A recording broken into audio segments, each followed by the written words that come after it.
नमस्कार.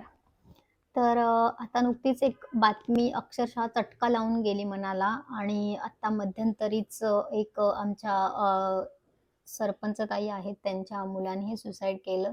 त्याच्यानंतरही इतकं चांदोद गावाने सगळ्यांनीच घराघरामध्ये हळहळ व्यक्त केली आणि म्हणजे त्या सगळ्याच्या आई-वडिलांचं आर्तता, त्यांचं जे दुःख ते सगळ्या लोकांपर्यंत पोहोचतं, समजतंच की काय त्यांच्यावर वेळ आली असेल. तर मला खरं समजत नाही, की आजकालच्या जगामध्ये मुली इतक्या पुढे आहे, सर्व गोष्टीमध्ये मुली टॉप करतायत. मग मुलं का मागे पडतायत? इनफॅक्ट ते डायरेक्ट सुसाईडच करायचा प्रयत्न करतायत. पूर्ण लाईफ संपवून इतक्या टोकाचा निर्णय घेण्यापर्यंत काय होतं? एवढ्याच कालच्या तरुण मुलांचाच हा जवळ-जवळ सगळीकडेच बातम्या चालूच आहेत. ह्या मुलाने विद्यापीठाचा काही इश्यू आहे म्हणून सुसाईड केलं. एज्युकेशनल लाईफ किंवा पर्सनल जे पण काही गोष्टी असतील, सुसाईड करणं म्हणजेच काय चांगलं सोल्युशन आहे का? की तुमचे सगळे प्रॉब्लेम सुटतात, की तुम्ही प्रॉब्लेम वाढवता तुमच्या फॅमिलीसाठी, तुमच्या आई-वडिलांसाठी? तो किती मोठा मानसिक आघात आहे, ह्याचा जरासुद्धा तुम्ही विचार करत नाहीयेत. म्हणजे खरं. तर आपण एक कविता मी माझ्या वाचण्यात आली आत्ताच, तर आपण ती बोलूयात, बघूयात. तू हसलास तर ते जळतील, तू रडलास तर ते हसतील. काही नवं केलंस तर पाप म्हणतील, जुन्यात अडकून राहिलास तर श्राप म्हणतील. गमावलं तर दरिद्री म्हणतील, कमावलं तर माज म्हणतील. पुढे निघालास तर मागे ओढतील आणि मागे राहिलास तर तुडवतील. तू हात दिलास तर साथ म्हणतील, तू तुझा विचार केलास तर स्वार्थ म्हणतील. कौतुक केलं तर वाह म्हणतील, उणीव दाखवली तर जा म्हणतील. काही केलं तर काय केलं म्हणतील, नाही केलं तरी काय केलं म्हणतील. तुला हवं तसं जग मित्रा, जगाचं काय ते काही म्हणतील. तर खरंच ह्या कवितेप्रमाणेच प्रत्येकानेच जगाचा विचार न करता आपल्याला पाहिजे तसं मनसोक्त एवढं अमूल्य जीवन आपल्याला मिळालं आहे, ते पूर्ण आयुष्य जगलं पाहिजे. छोट्याशा, एवढुशा प्रॉब्लेम्सला घेऊन बसून पूर्ण आयुष्य संपवून टाकणं हे सोल्युशन नाहीये. आपल्या आई-वडिलांनी आपल्याला त्यासाठी जन्माला घातलेलं नाहीये. फाईट करा, गड्यांसारखे गडे आहात यार तुम्ही. मुली एवढ्या सगळ्या गोष्टींमध्ये टॉप करतायत. आजकालच्या सगळ्या गोष्टींमध्ये तुम्ही बघाल तर मुलींची संख्या सगळीकडेच टॉपवरती आहे. मुली आजकाल भरपूर पुढे आहेत. मुलं मागे पडतायत आणि त्यात पण आपला मराठी बाणा, मराठी काना कुठे जातो. आपल्या शिवाजी महाराजांनी आपल्याला हे आदर्श नाही दिलेत, की उलट लढून दाखवायचं, कितीही संकट येऊ द्यात, जिंकून दाखवायचं.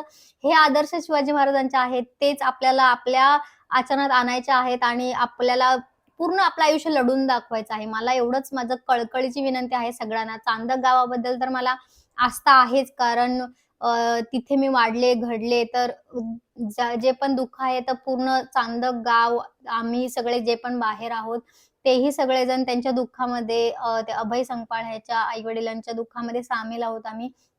त्यालाही भावपूर्ण श्रद्धांजली. खूप वाईट वाटतंय, पण माझी ही विनंती आहे सगळ्यांनाच, की कुठेतरी हे थांबवा. सुसाईड करणं हे सोल्युशन नाहीये. एकाने केलं म्हणून दुसरा करतोय, तिसरा करतोय. बातम्या, पेपरलाही आजकाल बातम्या येतायत. एवढं वाईट वाटतंय, की असं ट्रेंड चालू असल्यासारखं वाटतं. जरा काय झालं मुलांमध्ये सहन करण्याची क्षमता नाहीये. लगेच ते सुसाईड करतात, राग दाखवतात आई-वडिलांवरती काय रागावले असतील किंवा इतर कोणत्याही गोष्टी असतील, काहीही प्रॉब्लेम्स असतील. थोडे दिवस शांत राहा. काही प्रॉब्लेम्स असतील तर आई-वडिलांशी बोला, घरातल्यांशी बोला. मन मोकळं करा. मी प्रत्येक वेळेस सांगतच आले. माझा पाठच्या वेळेसचा मी पूर्ण लॉग बनवला होता अथर्व संकपाळ ह्याच्यासाठी. एवढं एवढं मला हळहळ होते, की आम्ही एवढ्या लांब असून सुद्धा आम्हाला त्या आई-वडिलांचं काय हालत होत असेल, हे इथपर्यंत त्यांची ती किंकाळी ऐकू येते. तर त्यांची तिथे काय अवस्था झाली असेल, नाही बघू शकत. त्यामुळे खरंच मला प्रत्येक मराठी माणसाला, प्रत्येक प्रत्येक तरुण पिढीला हेच सांगणं आहे, की तुमचं आयुष्य वाया घालवू नका तुम्ही असं एवढुशा गोष्टीने संपवून टाकून. काही नाही. लढून दाखवा, जिंकून दाखवा.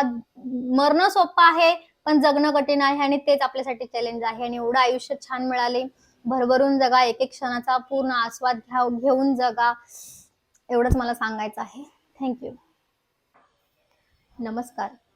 तर काल आपला विषय झालाच, की आत्महत्या करण्याचं प्रमाण खूप वाढलेलं आहे. त्यामुळे कुठेतरी मला तो ठोक प्रश्न विचारावा वाटला, की खरंच का असं लोकांना एवढा टोकाचा निर्णय घ्यावा वाटतो म्हणून.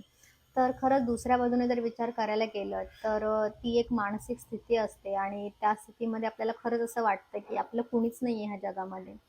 तर खरंच विचार करायला गेलो तर आजकाल एवढं सोशल मीडियामुळे सगळे लोकं एवढे एकमेकांच्या कॉन्टॅक्टमध्ये आहेत, टचमध्ये आहेत.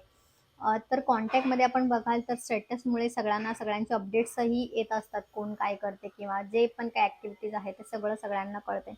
पण तरीसुद्धा लोकं एकमेकांच्या कॉन्टॅक्टमध्ये तर आहेत, पण टचमध्ये नाही आहेत असं आपण म्हणू शकतो. म्हणजे जर खरंच कोणाला काही प्रॉब्लेम आहे, तर असं आहे ना एक की मेल्यानंतर खांदा द्यायला सगळेच येतात. पण तर असं आहे ना एक की मेल्यानंतर खांदा द्यायला सगळेच येतात. पण जिवंतपणी एकही खांदा मिळत नाही. तसंच त्याचप्रमाणे ती व्यक्ती ही पूर्ण हरून गेलेली असते. त्याच्यामुळे त्या व्यक्तीला असं वाटतं की आपलं कुणीच नाहीये, मग आता तो त्या निर्णयापर्यंत जातो. पण खरंच जे पण त्याचे मित्र, जवळचे त्या व्यक्तीच्या आसपासचे जे पण व्यक्ती आहेत, त्यांचं पण एक कुठेतरी रोल आहे ह्यामध्ये, की म्हणजे आपल्या प्रत्येकाचा रोल आहे. आपल्या आसपासच्या जे पण आपल्या जवळचे लोक आहेत, त्यांच्या टचमध्ये राहणं. कधी स्टेटसमध्ये जर काही चांगली गोष्ट आहे, कौतुक करण्याची गोष्ट आहे, तर कौतुक करावी. कौतुकाची एक थापही खूप आयुष्याला नवीन वळण देऊ शकतं. कधीतरी विचारपूस करावी. आता मी पण ऑब्झर्व्ह करते बऱ्याच ठिकाणी ग्रुप तर बनलेले आहेत. कुठल्या शाळेचा ग्रुप असतो किंवा कॉलेजचा ग्रुप किंवा कोणताही आता WhatsAppवरती ग्रुप तर बनवतात, सगळेजण येतात. पण बोलायला कोणीच मागत नाही. मग तर मी पण असं बघितलंय, की माणूस गेल्यानंतर अक्षरशः ढसाढसा रडणारी लोकं आहेत. की त्यांना खूपच दुःख झालंय असं दाखवतात.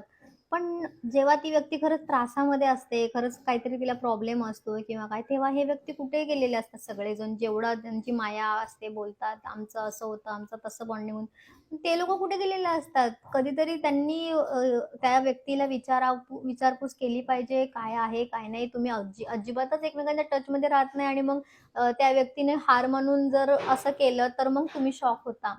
असं नाहीये. तर मला हे वाटतं, की जेवढे पण तुम्ही सगळेजण आपण आहोत, तर एकमेकांच्या टचमध्ये राहणं फार गरजेचं आहे. एकमेकांचे प्रॉब्लेम्स जाणून घेणं, त्याच्यावरती काहीतरी तोडगा काढणं, हा एक सगळ्यात बेस्ट उपाय आहे, की आपल्याला पुढच्या पिढीला हे सगळ्या कृत्यापासून थांबवायचं आहे. त्यामुळे माझा एक हा प्रयत्न आहे तुमच्या सगळ्यांनाच. त्याच्यामुळे जेवढे पण आपल्या आसपासचे कॉन्टॅक्टमधले जे लोकं आहेत, त्यांच्याशी संवाद साधा. एकमेकांच्या टचमध्ये राहा, एकमेकांच्या सुख-दुःखामध्ये सामील व्हा. मेल्यानंतर तर हळहळ व्यक्त करायला सगळेच आहेत. अगदीच ज्याचा काही संबंध नाही त्यालाही वाईट वाटतं. पण जे जवळचे आहेत त्यांचा काहीतरी रोल आहे ना, की त्यांनी त्यांच्या आपल्या मित्राकडे किंवा त्यांच्याकडे बघितलं पाहिजे. त्याच्यामुळे एखाद्या व्यक्ती गेल्यानंतर हळहळ व्यक्त करण्यापेक्षा जे पण आसपासचे लोकं आहेत, त्यांनी एकमेकांच्या कॉन्टॅक्टमध्ये राहणं फार गरजेचं आहे. एकमेकांची विचारपूस करा. जिवंतपणीच एकमेकांची साथ द्या. मेल्यानंतर तर खांदा द्यायला सगळेच आहे. जिवंतपणी एकमेकांना खांदा द्या. मला हेच वाटतं. तर पुढच्या पिढीने हे चांगले विचार घ्या. शिवाजी महाराजांचे आपले आदर्श आहेत. आपण ऐरे-गैरे नाही आहोत. हे सगळं संपवून टाकायला. आयुष्य आपल्याला नशिबाने भेटलेलं आहे. त्याचं सोनं करा. एवढंच माझी इच्छा आहे. त्यामुळे थँक सगळ्यांनाच. माझं जे पण काही गोष्टी आहेत, चांगल्या हेतूने जे मी सांगते ते ऐकून घेतल्याबद्दल. जर कोणाला खरंच वाईट वाटलं असेल, भावना दुखावल्या असेल, तर माझा तसा काही उद्देश नाहीये कुणाला दुखवण्यासाठी. पण जर पुढच्या गोष्टींसाठी माझा एक प्रयत्न आहे, की कुठेतरी हे थांबलं पाहिजे. त्यामुळे जर कोणाच्या भावना दुखावल्या असेल तर सॉरी. Thank you. जेव्हा तू सांगना कुठं गेला हरवली लेकराची गाण तुला अवतार आता तरी सैर भैर झालं सार आखटीत घडणार काळाळ घेऊन गेला देऊन जन्माची सजा देवा कसा